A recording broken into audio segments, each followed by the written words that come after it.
হচ্ছে আল্লাহুম্মা ইন্নী আউযু বিকা মিনাল কুফরি ওয়াল ফাকরি ওয়া আউযু বিকা মিন আযাবিল কবরি লা ইলাহা ইল্লা আনতা সুবহানাল্লাহ। প্রিয় দর্শক, দোয়াটির অর্থ হচ্ছে, হে আল্লাহ, আমি আপনার কাছে কুফরের হাত থেকে আশ্রয় চাই, আপনার কাছে আমি অহংকারের হাত থেকে আশ্রয় চাই।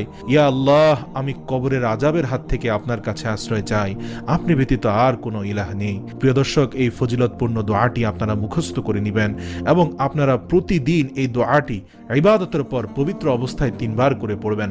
নামাজের পর অথবা জিকিরের পর অথবা কোরআন তেলাওয়াতের পর পড়বেন। ইনশাআল্লাহ দেখবেন কিছুদিনের মধ্যে আপনার অভাব দূর হয়ে গিয়েছে। ইনশাআল্লাহ আপনি অর্থের মালিক হয়ে গিয়েছেন, সম্পদের মালিক হয়ে গিয়েছেন, আপনার মনের যে নেক আশা ছিল তা আল্লাহ রাব্বুল আলামিন পূরণ করে দিয়েছেন।